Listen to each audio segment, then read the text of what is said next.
के capillary blood को भी यूज कर सकते हैं। नेक्स्ट जो है वो है टेस्ट प्रोसीजर।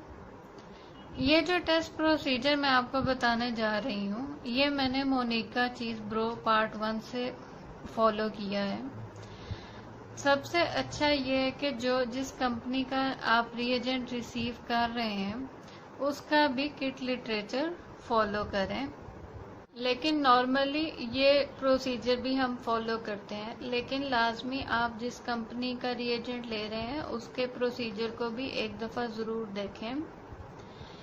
इस प्रोसीजर के मुताबिक फर्स्ट स्टेप जो ये है कि filter 2 to 3 drops of stain into small tube और वाइल।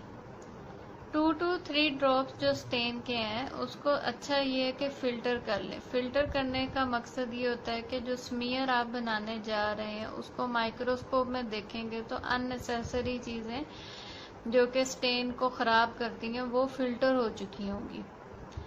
नेक्स्ट ये है कि add about 4 drops of blood and mix well. 4 के ऊपर आपने देखा होगा कि मैंने स्टार का निशान बनाया है। उसका मकसद ये है कि the amount of blood used is not fix. ये फिक्स नहीं है कि आपने 4 ड्रॉप्स ही यूज करने हैं। Use at least twice the volume of blood to stain if patient is severely anaemic. Reticulocyte count check करने से पहले अच्छा होता है कि अगर आप पेशेंट की हीमोग्लोबिन को लाजमी चेक करें और आरबीसी काउंट, यानी कि कंप्लीट ब्लड सेल पिक्चर सबसे अच्छी है, लेकिन एचबी हीमोग्लोबिन का चेक करना लाजमी है। अगर तो हीमोग्लोबिन 8 या 6 से लो है तो आप कोशिश करें अपनी ब्लड की क्वांटिटी को डबल कर लें, ताकि रेड ब्लड सेल, जैसे कि अगर एनीमिया होगा तो रेड सेल काउंट काफ़ी लो होगी तो माइक्रोस्कोप में भी फिर आपको रेटिकुलोसाइट फाउंड करने में उतनी मुश्किल होगी। तो उससे अच्छा है कि आप अपने ब्लड की क्वांटिटी को डबल कर लें। Number 3, incubate at room temperature for 20 minutes or 10 to 15 minutes at 35 to 37 degree centigrade.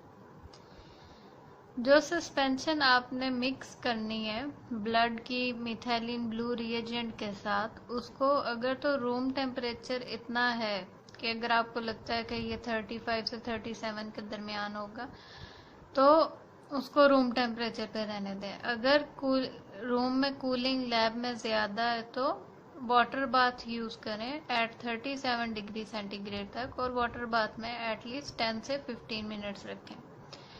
Water bath में इसलिए रखना है ताकि एवेपोरेशन को रोका जा सके।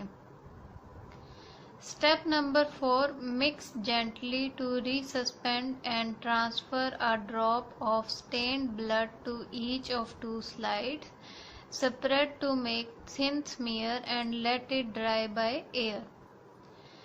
जो सस्पेंशन हमने 10 से 15 मिनट्स के लिए रूम टेम्परेचर में रखी थी, स्लाइड बनाने से पहले उसको अच्छी तरह एक दफ़ा मिक्स कर लें ताकि जो ब्लड सेल्स हैं वो अच्छी तरह दोबारा रिएजेंट के साथ मिक्स हो जाएं। उसके बाद 2 ड्रॉप 2 स्लाइड्स पर डालें और उस बिल्कुल जैसे हम थिन स्मीयर मलेरिया के लिए बनाते हैं, सेम थिन स्मीयर आपने ड्रॉ करना है रेटिकुलोसाइट काउंट के लिए, और लेट इट एयर ड्राई आप उसको करें। लेकिन कोशिश करें कि वो एयर ड्राई तो हो, लेकिन स्मीयर को आप किसी चीज़ से कवर रखें ताकि कोई इंसेक्ट बाइट या इस तरह की चीज़ से स्मीयर ख़राब ना हो। Step number 5, count the reticulocytes microscopically. Use the 10x objective to check distribution of red cells, and then select an area where the red cells can be seen individually. Add a drop of immersion oil and examine using oil immersion objective. अब जबकि वो smear dry हो गया है तो उसको आप microscope में, वो रेडी है कि माइक्रोस्कोप में उसकी काउंट की जा सके। सबसे पहले आप 10x से की पावर यूज करते वक्त यूज करके सबसे पहले आप वो एरिया चूज करें जहाँ पे रेड सेल्स की डिस्ट्रीब्यूशन है। टेल साइड के करीब यानी कि बिल्कुल हेड को अगर आप चूज करेंगे तो उधर रेड सेल बिल्कुल इकट्ठे हुए होंगे, जिससे आपको रेटिक्यूलोसाइट काउंट ढूंढने में मुश्किल होगी। इसलिए ऐसा एरिया चूज करना है जिसमें आपको हर रेड सेल अलग-अलग दिखाई दे, तो उसके अंदर रेटिक्यूलोसाइट काउंट करना आसानी होगी। वो एरिया चूज करके आप सबसे पहले उधर ऑयल इमर्शन ऑयल जो मिलता है मार्केट में, सीडार वुड ऑयल या जो भी आपके पास अवेलेबल है, उसका एक ड्रॉप आप स्लाइड पे डालें और 100x पावर जो है वो ऑयल इमर्शन ऑब्जेक्टिव है, वो ऑब्जेक्टिव यूज करके आप रेटिक्यूलोसाइट काउंट कर सकते हैं। स्टेप नंबर 6 जो है वो ये है कि count systemically consecutive fields 500 red cells 1000 if there are few reticulocytes, noting the number that are reticulocytes and calculate the percentage of reticulocytes। जब आप एक एरिया चूज कर लेंगे जिसमें आपको लग रहा है कि अब आरबीसी इंडिविजुअल नजर आ रहे हैं, तो उस एरिया के से फिर आप एक कंजक्टिव काउंटिंग स्टार्ट करेंगे। एक आप चूज करें ऐसा एरिया जिसमें आपको 500 आरबीसीज नजर आ रहे हो और उसमें आप रेटिक्यूलोसाइट काउंट करें। लेकिन अगर आपको रेटिक्यूलोसाइट काउंट नहीं मिल रहा या बहुत कम है, तो आप 1000 आरबीसी की रेशो को चूज करें और उनमें से काउंट करें कि कितने आरबीसीज हैं। उसके बाद कैसे वो कैलकुलेट करना है रेटिक्यूलोसाइट काउंट को, उसका मेथड अब मैं आपको बताती हूँ। How to calculate percentage of रेटिक्यूलोसाइट।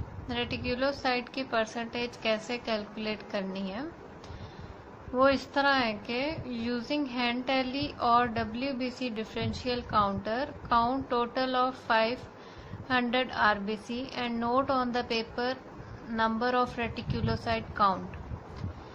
WBC differential counter या हैंड टैली काउंटर नॉर्मली हर लैब में होता है, या WBC डिफरेंशियल काउंटर तो हर लैब में ही है। तो उससे आपने क्या करना है कि आपने 500 RBCs को काउंट करते जाना है। लेकिन जैसे जैसे आपको 500 RBC काउंट आप कर रहे हैं, उसमें आपको RBC रेटिक्यूलोसाइट काउंट अगर नजर आता है तो आप उसको एक पेपर पे नोट कर लें। उसके बाद multiply the number of reticulocyte counted by 2। उसके बाद जितने आपको नंबर ऑफ रेटिक्यूलोसाइट नजर आएंगे उस वैल्यू को आपने 2 से मल्टीप्लाई करना है और उसके बाद divide the figure by 10 to obtain percentage figure. उसके बाद जो आपको मिलेगी count number of reticulocyte count 2 से मल्टीप्लाई करने के बाद, उसके बाद आपने उस वैल्यू को 10 से डिवाइड करना है ताकि आपको अपनी फिगर परसेंटेज में मिल जाए। फॉर एग्जाम्पल, अगर 500 आरबीसी काउंट करते वक्त 7 रेटिक्यूलोसाइट काउंट नजर आए हैं, तो मैंने 7 को 2 से मल्टीप्लाई किया तो 14 आया, और अब मुझे परसेंटेज में वैल्यू चाहिए तो 14 को 10 से डिवाइड किया तो 1.4%, यानी कि 1.4% हम लोगों का रिजल्ट होगा उस स्मीयर का। लेकिन report the reticulocyte count as the average of 2 counts performed. जैसा कि हमने प्रोसीजर के स्टार्ट में बोला था कि हम लोगों ने 2 स्मीयर्स बनाने हैं अपने रिजल्ट को कंफर्म करने के लिए, तो दूसरे स्मीयर को भी इसी तरीके से आपने काउंट करना है और उसका जो रिजल्ट आएगा उसकी एवरेज इससे निकालनी है, यानी कि इन दोनों रिजल्ट को ऐड करके उसको 2 से डिवाइड करके आपको एवरेज मिल जाएगी। तो आपने वो वाला रिजल्ट रिपोर्ट करना है। ये था हमारा प्रोसीजर। अब हम डिस्कस करेंगे क्वालिटी कंट्रोल, यानी कि वो कौन से ऐसे एरर्स होंगे जिनको हमने देखना है कि अवॉइड किया जाए ताकि रिजल्ट में वो अफेक्ट ना करें।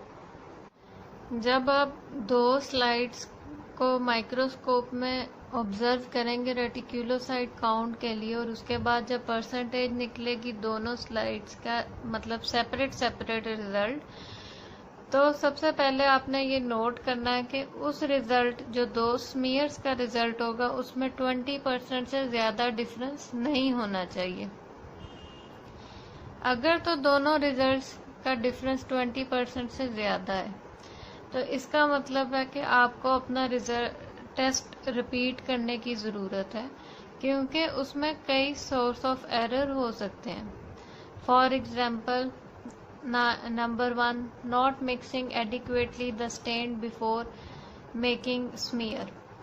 जैसा कि हमने पहले प्रोसीजर में डिस्कस किया था कि स्मीयर बनाने से पहले एक दफ़ा रेड सेल सस्पेंशन को अच्छी तरह रिएजेंट के साथ दोबारा मिक्स करके फिर हमने स्मीयर बनाना है। लेकिन अगर हम डायरेक्ट रिएजेंट ऊपर ले लेंगे विदाउट मिक्सिंग स्मीयर, तो उससे ये होगा कि very few number of reticulocyte count हम लोगों को या आरबीसी काउंट नजर आएंगे। Second, not counting the cells accurately और काउंटिंग टू फ्यू सेल्स। जैसे कि पहले बताया कि we have to count 500 RBCs, मतलब 500 आरबीसीज काउंट करने हैं, या फिर अगर आरबीसी काउंट कम है तो 1000 करने हैं। लेकिन अगर आप 500 से भी कम आरबीसी काउंट करते हैं तो ये भी आपके रिजल्ट को अफेक्ट करेगा।